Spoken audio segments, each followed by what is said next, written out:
The mahogany bookshelf slammed shut with a sound like breaking bones. I jammed the brass paperweight into the gears, but the air was already thinning. My sister's fingers clawed at the crack as shadows coiled around us. The ledger in my hand proved our father was murdered for trying to warn me, and now the house wanted us next. The last thing I saw before the darkness took me was my own reflection in the glass, smiling. Thomas Miller stood in the sub-basement of the Virginia estate, his knuckles white as he gripped a heavy glass jar. The air down here was thick, tasting of stagnant water and something metallic, like a penny held under the tongue. He checked his watch. The second hand swept toward the 12 with an agonizing, mechanical indifference. Click, click, click. He tapped the glass face of the watch 3 times. 1, 2, 3. It was a ritual of calibration, a way to ensure the universe hadn't slipped its gears. The shelves around him were not filled with books or vintage wines. They held thousands of identical glass jars, each containing a single human molar. The light from his flashlight skittered across the calcified surfaces, creating a jagged landscape of ivory and yellowed enamel. He moved the beam slowly, his boots crunching on the grit of the concrete floor. He began to count the jars in his immediate row, his voice a low, dry rasp. 1, 2, 3, 4. He stopped at a jar on the 3rd shelf. It sat slightly forward, as if inviting inspection. Behind the thick, hand-blown glass, a large molar rested on a bed of black velvet. Tied to the neck of the jar was a parchment tag, yellowed by age and stained with something dark. Thomas leaned in, the scent of lavender-scented wax, the house's signature smell, cloying in his nostrils. He squinted. The name on the tag was written in his father's precise, cramped handwriting. Thomas Miller. Beneath the name was a date. Today's date. And beneath that, a time. 4:14 p.m. A chill that had nothing to do with the sub-basement's 48-degree temperature crawled up his spine. This wasn't just a collection. It was a ledger of lives. His father, William, had died only a week ago, supposedly of a heart attack in the library upstairs. But as Thomas looked at the jar bearing his own name, he realized the heart attack was merely the official version of a much more surgical execution. He was looking at his own death warrant, filed away in the family archives like a common receipt. The silence of the basement was broken by the distant, rhythmic thud of the front door upstairs. Thomas froze. He counted the seconds. 1, 2, 3. Then came the sound of footsteps, heavy, purposeful, and echoing with a familiar cadence. Sarah Miller stepped into the foyer 3 floors above, but the sound traveled down the vents as if she were standing right behind him. She didn't call out his name.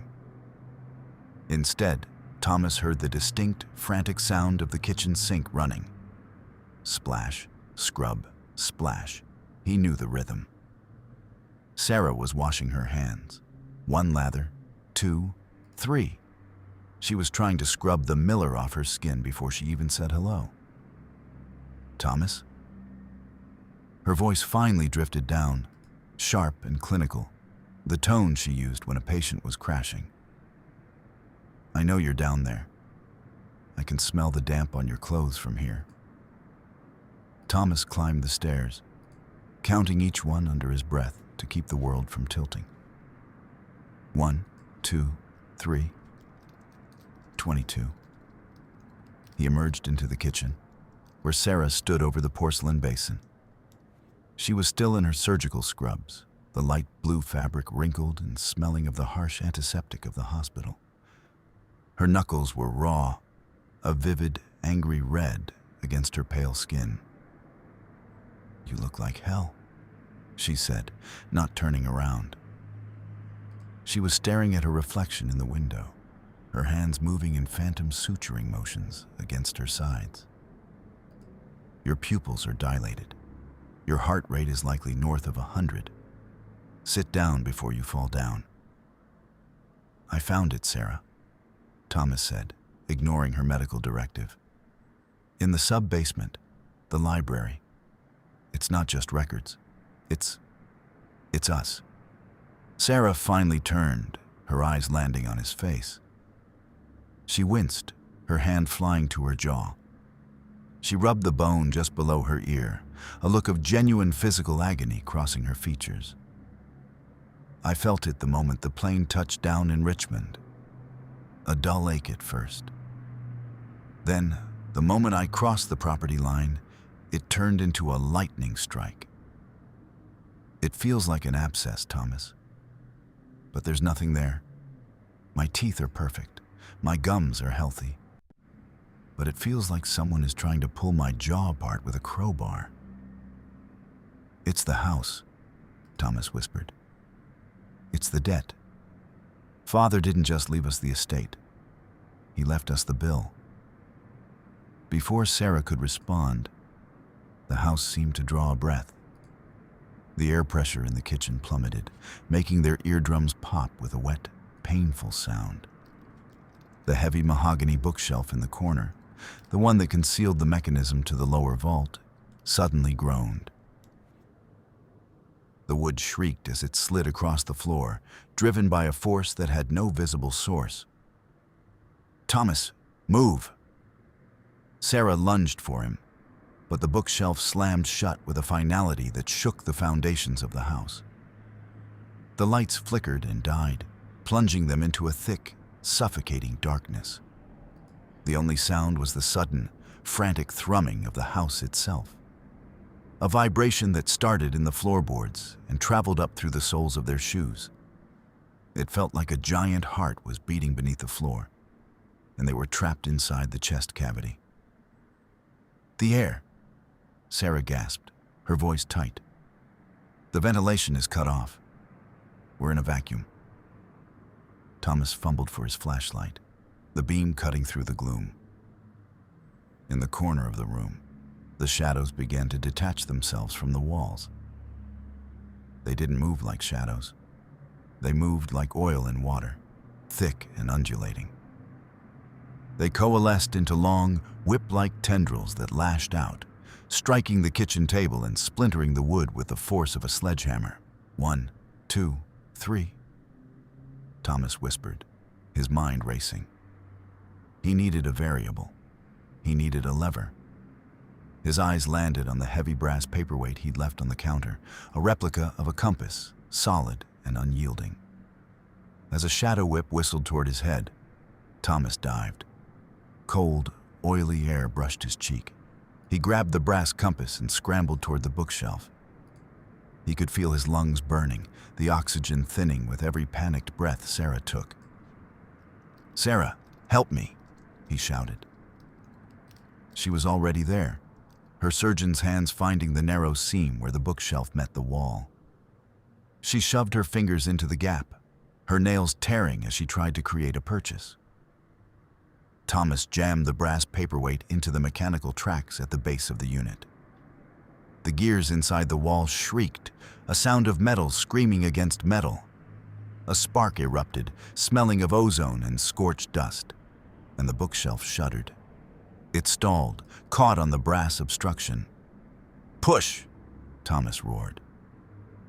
Together, they threw their weight against the wood. With a bone-grinding jar, the shelf moved an inch. Then 2. A rush of stale, cool air flooded into the room. The shadows recoiled, dissolving back into the corners like salt in water. Thomas collapsed against the wall, gasping for air that tasted like heaven. In his left hand, he realized he was still clutching a small, leather-bound book he'd snatched from the shelf before the door slammed. It was the ledger. "He tried to tell us," Thomas said, his voice trembling as he opened the book by the light of the flashlight. The pages were covered in his father's obsessive, cramped script. "Look at the last entry. It's not a heart attack. He wrote it down. The house is hungry. The debt is called. I tried to hide the children's jars, but Elias found them. Sarah leaned over his shoulder, her breathing still ragged. Who the hell is Elias? Our great-grandfather, Thomas said, his finger tracing a name that seemed to pulse on the page. The one who built this place. The ledger says he never left. He just integrated. The realization hit them both like a physical blow. The father Thomas had spoken to on the phone just 3 days ago, the one who told him to come home and settle the estate, couldn't have been William Miller. William had been dead for a week. The voice on the phone had been a projection, a lure. The patriarch was fishing, and he had just caught the last of the line. Thomas felt a strange, rhythmic fluttering in his chest. It wasn't the frantic beat of fear. It was something else. A mechanical, timed pulse that matched the ticking of the grandfather clock in the hall. He looked at his watch. 1:14 p.m., 3 hours. He had exactly 3 hours before the time marked on his jar. We have to break the jars, Sarah said, her voice regaining its clinical edge. She walked to the basement door, her jaw set. If these things are the anchors for the curse, we destroy the anchors. It's a simple extraction. They descended the stairs again. Thomas counted. 1, 2, 3. The number 22 felt like a heavy weight this time. In the sub-basement, the jars were glowing. A faint, bioluminescent amber light pulsed from within the enamel of the teeth. Sarah reached for a heavy framing hammer from the workbench. She stepped up to the jar labeled Thomas Miller. "Stand back," she warned. She swung with the full force of her shoulder. The steel head of the hammer whistled through the air. But when it struck the glass, there was no sound of shattering. Instead, there was a dull thud, like a fist hitting a pillow. The hammer bounced back with such violence that it nearly flew from Sarah's hand. "Impossible!" she hissed. She swung again, and again. The glass didn't even show a scratch. It felt like she was hitting a block of solid diamond. Thomas reached out, his fingers hovering just an inch from the glass. He could feel a vibration coming from the jar, a low, electric hum that made the hair on his arms stand up. It's not just glass, Sarah. There's a field. It's a closed loop. The house is powering the jar, and the jar is anchoring the house. As if in response to his touch, every clock in the house above them began to chime. The sound was distorted, a discordant jangle of bells and springs. Then, silence. Thomas looked at his watch. The second hand had stopped. The time read 4:14. "The execution phase," Thomas whispered. "The house isn't waiting for the time to come. It's bringing the time to us." The floorboards above them began to hum. It was a deep, sub-bass vibration that rattled the jars on the shelves, making the teeth inside dance like dice in a cup. The smell of lavender wax was suddenly replaced by the sharp, acrid scent of wet earth and ancient decay. "We need to get out of the basement," Sarah said, grabbing his arm. Her grip was like iron. "Now." They scrambled up the stairs, but as they reached the colonial hallway, the front door didn't just lock, it vanished. The space where the door had been was now a solid wall of white-painted wood, as if the exit had never existed. From the shadows at the far end of the hall, a figure emerged. It was Robert Higgins, the groundskeeper. Thomas had known him since he was a boy. Robert was the man who had taught him how to skip stones and how to tell a copperhead from a black snake. But the man standing there now wasn't Robert. His skin was the color of a bruised plum, and his eyes were entirely white. No pupils, no irises, just two milky orbs reflecting the flickering hallway lights. He carried a double-barreled shotgun, his fingers twitching against the triggers in a jerky, puppet-like motion. "Robert?" Thomas called out, his voice cracking. "Robert, stop!" The groundskeeper didn't speak. He hummed. It was a low, toneless funeral dirge that seemed to vibrate in the very air. He raised the shotgun. "Down!" Sarah screamed. The blast shattered the silence. Lead pellets shredded the wallpaper, sending clouds of plaster dust into the air.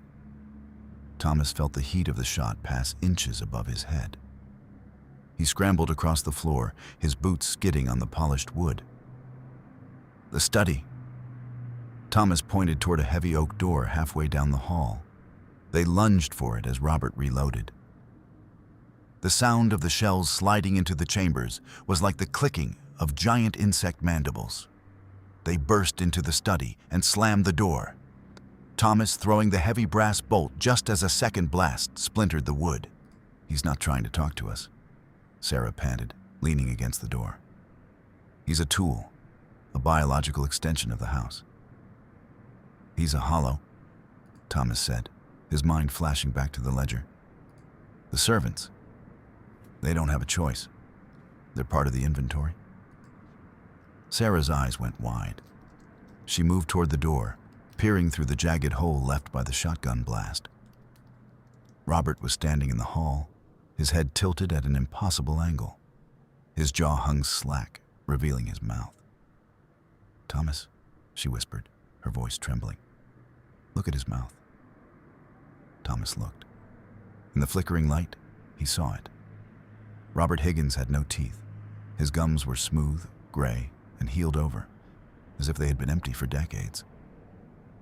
"He harvested them," Sarah said, a note of pure horror in her voice. "He took their anchors to build his library. He's keeping them alive through the teeth in the basement." "Which means the teeth are the weak point," Thomas said, his logic finally finding a foothold. "The glass is indestructible because it's a physical shell for a metaphysical object. But the enamel, the bone itself, that's still biological." Sarah reached for her medical bag, which she'd dropped by the desk. She pulled out a series of small, amber-colored vials. "I have surgical-grade acid for dissolving calcified deposits. It's designed to eat through the toughest enamel in seconds. If we can't break the jars, maybe we can flood them." "But we have to get back down there," Thomas said, "and Robert is standing between us and the stairs." "Then we don't go through Robert," Sarah said, her eyes turning to the heavy velvet curtains. "We go through the floor." The house seemed to sense their plan. The walls began to groan, the wood twisting and warping. The ceiling lowered by several inches, the heavy plaster ornaments cracking and falling like hailstones. Suddenly, the air in the room thickened. It felt like walking through warm honey. Every movement required a massive effort of will. Thomas looked toward the center of the room and saw him. Elias Miller didn't walk into the room. He coalesced. He was a towering figure, 7 feet tall, his body a terrifying mosaic of calcified bone and translucent skin. His jaw was unhinged, hanging down to his chest, revealing rows upon rows of jagged, yellowed teeth that didn't belong in a human mouth. "We are hungry, Thomas," the entity whispered. The voice didn't come from his throat. It vibrated through the floorboards, 1,000 voices speaking as one. The debt must be settled. The line must be fed. Thomas felt his heart stutter. A cold, invisible hand seemed to reach into his chest and squeeze. He fell to his knees, gasping for air. 1, 2, 3, he choked out. "Thomas!" Sarah screamed. She lunged forward, but Elias flicked a hand, a gesture of casual indifference. And Sarah was thrown across the room, hitting the bookshelves with a sickening thud. The entity stepped closer, the scent of wet earth and lavender-scented wax becoming unbearable. He leaned over Thomas, his unblinking eyes like black pits. "Your father was weak," Elias hissed. "He thought silence would save you. He thought he could hide the jars.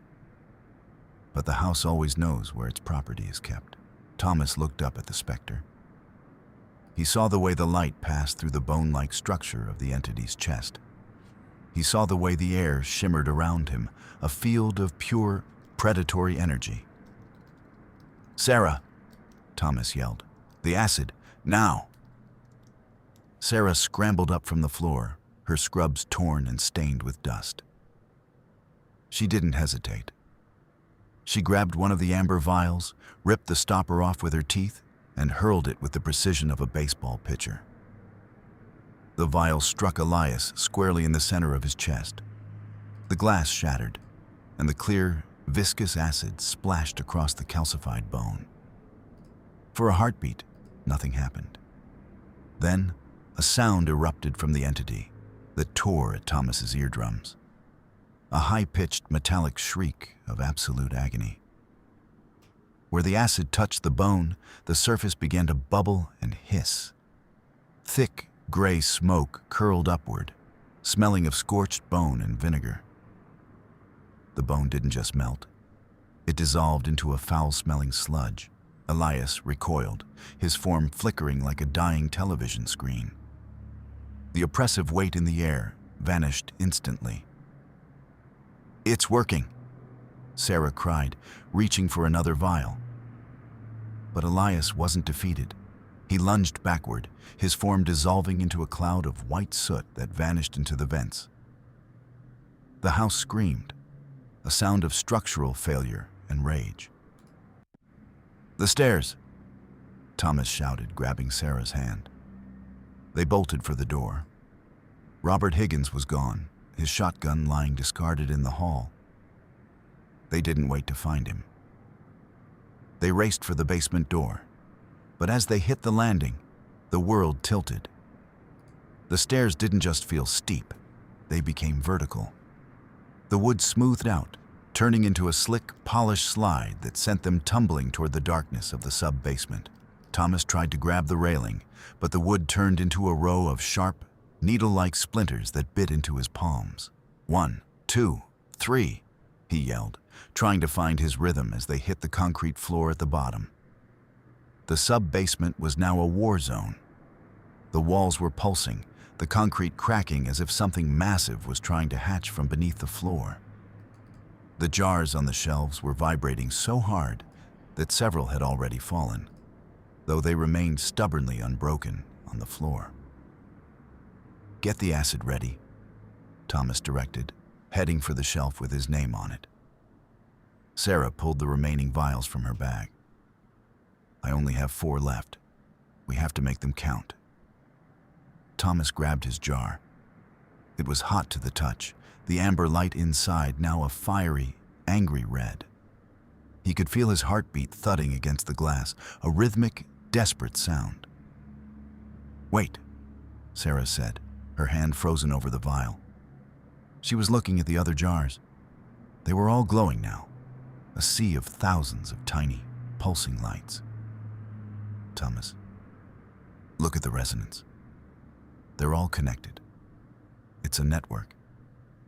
"Just do it, Sarah. We don't have time."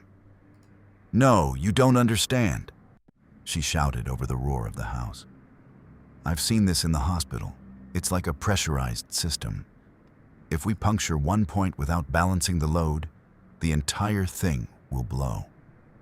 The energy has to go somewhere." She held up her flashlight, shining it through the jars. The light didn't just pass through. It revealed a web of thin, translucent threads, like spider silk, connecting every jar to the central pillar of the basement. Subverted beats start. "If we destroy these anchors," Sarah said, her voice dropping to a terrified whisper, "we aren't just breaking a curse. We're popping a balloon. A 5-mile-wide balloon filled with 3 centuries of stolen life." Thomas looked at her, his mind racing. "Explain it in English, Sarah. Logical terms. The acid will work," she said, her hands shaking. "I know it will. The bone will melt. The connection will snap. It's the smartest move we have. It's the only way to kill Elias." "Then do it," Thomas urged. "He's coming back. I can feel him." Sarah nodded, her jaw set in a mask of professional determination. She was a surgeon. She knew that sometimes you had to cut deep to save the patient. She took the largest vial of acid and poured it into the drainage grate that ran along the top of the shelving units. The effect was instantaneous. The acid flowed like liquid fire, trickling down into the jars through the microscopic gaps in the lids. The sound of hissing filled the room, 1,000 tiny snakes all waking up at once. Thomas felt a surge of triumph. "Yes, it's working. Look at them." The jars began to cloud over. The teeth inside were dissolving, turning into a gray, frothy liquid. The amber light flickered and died. Upstairs, the screaming of the house stopped. The vibrations in the floor ceased. The silence that followed was the most beautiful thing Thomas had ever heard. Sarah let out a long, shaky breath.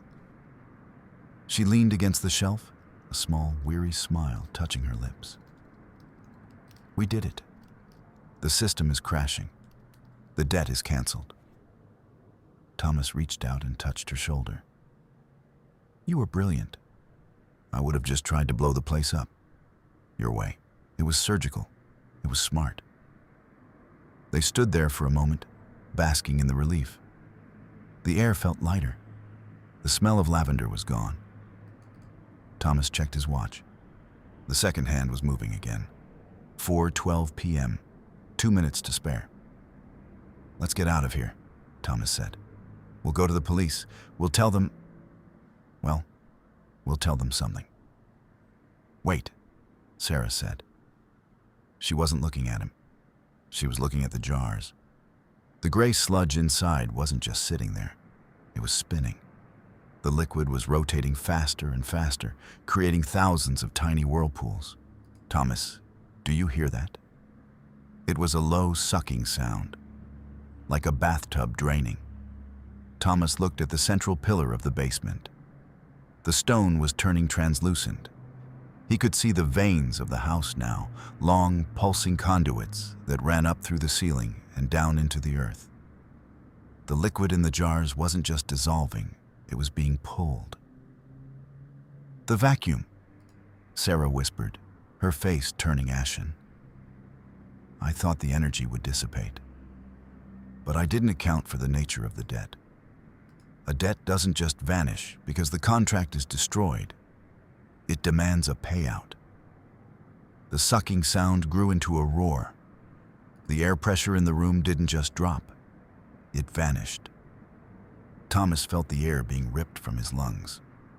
His eardrums popped with a sickening crack, blood trickling down his neck. "It's not ending." Thomas tried to scream, but no sound came out. The jars began to implode, not outward, but inward. The glass was being sucked into the void where the teeth had been. And it wasn't just the jars. Thomas looked up through the translucent ceiling. He saw the lights of the neighboring houses, the Evans place, the old farm down the road. The lights weren't just flickering, they were being pulled toward the estate. He saw the ghosts of the neighbors, the living essence of the people he had known his whole life, being dragged through the air like smoke into a chimney. By destroying the library, they hadn't killed Elias. They had tripped the final safety. They had turned the estate into a black hole. Elias wasn't dying. He was being jump-started. The acid had stripped away the old, decayed anchors, leaving a clean, empty vacuum that was now filling itself with the lives of everyone within 5 miles. Thomas realized with a gut-wrenching horror that his smart plan had just murdered an entire town to save 2 people. Subverted beat end We have to stop it." Sarah lunged for the shelves, trying to block the vents with her bare hands. But the force of the vacuum was too great. She was pulled toward the pillar, her feet sliding across the concrete. Thomas grabbed her, anchoring himself to a heavy iron pipe. "The ledger. There has to be a loophole." He fumbled for the book, his eyes blurring as the lack of oxygen began to take its toll. 4:13 p.m. His heart gave a massive, painful heave. It felt like a hot coal was being pressed against his ribs. He collapsed, the world spinning into a kaleidoscope of gray and red. The teeth aren't just contracts, he thought, his mind firing in desperate, frantic bursts. They're biological locks. Miller DNA. He looked at Sarah. She was gasping, her face turning blue. "Sarah," he wheezed. "The kit, the extraction tools." "What?" she choked out. "I'm not a Miller if I don't have the anchor." He grabbed her hand and guided it to his own jaw. He pointed to his back molar, the one that matched the jar in the library. Sarah's eyes widened. She understood. It was a brutal, desperate gamble. If the house recognized him by his biological signature, he had to remove the signature.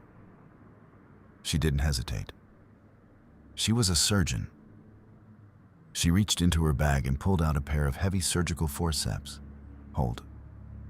Still," she whispered. There was no anesthesia. There was no time. Thomas opened his mouth. He felt the cold steel of the forceps grip the tooth. He saw Sarah's eyes, focused, terrifyingly calm. She twisted. The pain was a white-hot explosion that erased the world. He heard the sound of bone snapping, a wet, crunching noise that echoed inside his skull. He felt the blood flood his mouth, hot and metallic. As the tooth left his jaw, something snapped in the air around them. The vacuum didn't just stop. It inverted. A massive shockwave of energy erupted from the central pillar, throwing them backward. The translucent walls of the house shattered like ice. Thomas hit the floor, the world fading to black. The last thing he heard was a scream, not of a man, but of a building. A long, agonizing howl of wood and stone being torn apart by the very force it had tried to harness. When Thomas opened his eyes, the sky was a bruised, pre-dawn purple. He was lying on the grass, 50 yards from where the house had stood. Beside him, Sarah was curled in a fetal ball, her scrubs soaked in blood and soot. She was breathing, shallow, ragged gasps, but she was alive. Thomas turned his head. The Miller estate was gone. In its place was a blackened scar on the earth. A few charred beams pointed toward the sky like broken fingers. But the colonial hallways, the study, and the sub-basement had been erased. Subverted beat start. Thomas felt a strange, hollow lightness in his chest. He reached up and touched his jaw. The hole where his tooth had been was throbbing, but the rhythmic, mechanical pulse was gone. He was free. "Sarah," he croaked. She stirred, pushing herself up on shaky arms. She looked at the ruins, then at him. A small, hysterical laugh escaped her lips. "We did it. It's over. The fire, it's finishing what the acid started." A silent white fire was indeed dancing among the ruins. It didn't look like a normal fire. It didn't produce smoke. It looked like glowing lace, weaving through the debris. "The wealth?" Thomas said, looking at the charred remains of the library. "The records. All the stolen years. They're burning, Sarah. We're penniless, but we're clean." He felt a sense of profound moral victory. They had destroyed the evil. They had sacrificed their inheritance to save their souls. The Miller legacy was finally, truly dead. But as he watched the white flames, Thomas noticed something. The fire wasn't staying in the ruins. The glowing lace was drifting upward, caught in the morning breeze. It wasn't ash. It was the translucent shapes they had seen in the house. Hundreds of them. Thousands. The fire hadn't consumed the spirits. It had cracked their cage. Thomas? Sarah whispered, her voice trembling. Look at the wind. The breeze was blowing toward the town. The white shapes weren't vanishing into the sky. They were following the air currents, drifting toward the houses in the valley. Thomas realized with a sickening jolt that the curse wasn't a physical object. It was an infection. By burning the house, they hadn't destroyed the Miller legacy. They had aerosolized it. The stolen years were no longer anchored to the sub-basement. They were free to find new hosts. He looked at his hands. They were starting to turn translucent at the fingertips. He looked at Sarah. Her hair was turning white before his eyes, the color draining out of her as if someone had pulled a plug. The fire hadn't been their salvation. It had been the final stage of the ritual. Elias didn't need the house anymore. He had a whole world to feed on now, and Thomas had just opened the door. Subverted beat end. They sat in the car, the engine idling as the sun began to peek over the horizon. Thomas held a thermos of coffee between his shaking hands, the heat the only thing telling him he was still alive. He looked in the rearview mirror. The space where the estate had been was now a blank spot in his memory. He knew something had been there, but he couldn't remember the shape of the roof or the color of the paint. The town below was silent, but he knew that when the people woke up, they would find their jaws aching. They would find themselves counting their steps. "Where do we go?" Sarah asked. Her voice sounded older, thinner.